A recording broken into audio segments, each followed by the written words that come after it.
Welcome to Christ Church. The following is a homily from our Sunday morning gathering in Tulsa, Oklahoma. Enjoy.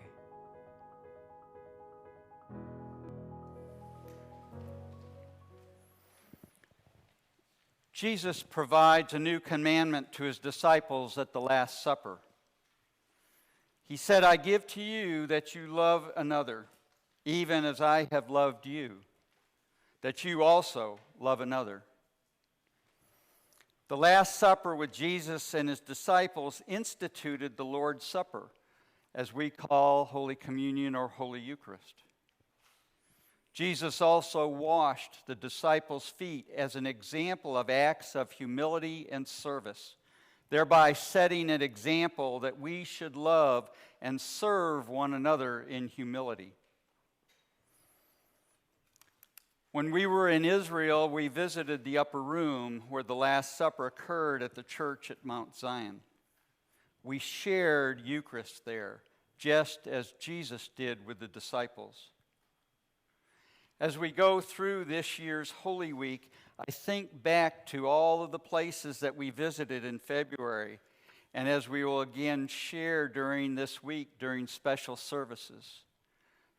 We saw the Stations of the Cross, the location where Jesus was flogged and took up the cross to Calvary, the walkway that Jesus was led from the Garden of Gethsemane at the foot of the Mount of Olives to Caiaphas' palace, the tomb, the Tower of Ascension, and many others. All his life, Jesus possessed a divine consciousness, a mission, from the temple as a young boy to the garden as a man of his purpose to mankind. In these last hours, Jesus teaches his last lesson, as he did all of his ministry. Whether he was talking or doing, a lesson was conveyed. John's gospel reading today can be read like a slow motion action, knowing that he had come from God and he was returning to God. He rose from supper. He laid his garments aside. He girded himself with a towel. He poured water. He began to wash the disciples' feet, and he wiped them with a towel. And when he came to Peter, in shock, Peter asked, "Lord, do you wash my feet?" Jesus' actions was a complete reversal of rabbinic tradition. The student of a rabbi could wash the teacher's feet, but never the other way around. Jesus' action was reversing accepted values. After washing the disciples' feet, Jesus ungirds himself, puts on his clothes, and sits down. He says to the disciples, "Do you know what I have done for you? You call me teacher and Lord, and you are right, for so I am. If I have washed your feet, you ought to wash another's feet." In extravagant love, Jesus shatters the hierarchy of human value.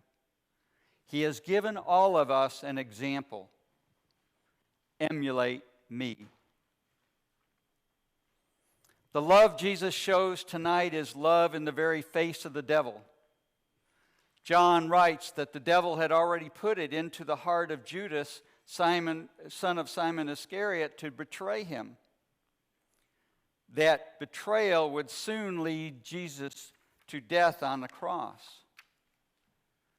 But before this death, Jesus washed the feet of each and every disciple, even Judas. The type of love that Jesus showed was in spite of, or perhaps because of, the devil in Judas. Judas either wasn't strong enough or the devil was too strong for him. But Jesus wasn't fazed by this knowledge. Jesus knew what was up, and he washed Judas's feet anyway. The love that Jesus shows to his disciples and in turn for them to show to others is not measured in or by power of prestige, but is measured in acts of kindness, humility, and love. Each day, each of us are called in our daily lives, whether at work, at school, during play, during prayer, anytime, to reach out to those around us who need our support and love. To be of service to others, we have to die to them. That is, we have to give up measuring our meaning and value with the yardstick of another. To die for our neighbors means to stop judging them, to stop evaluating them, and thus become free to be compassionate. Compassion can never coexist with judgment, because judgment creates distance, which prevents us from really being with one another. As we witness in hushed reverence the example of Jesus' lavish love, perhaps the best thing we can do is to seek out the ones whose feet need to be washed. Then die to them, to their worthiness or unworthiness. And finally, to die to ourselves and live into being a fool for the sake of Christ, which surely is what it will seem to be to others. Freely give as we have received from Jesus. Tomorrow is a truly new day. It gives us a chance to change. Yesterday is gone, so we should let go of our mistakes and failures that we may have made.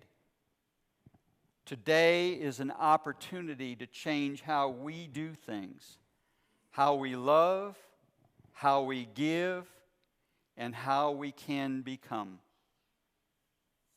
Amen.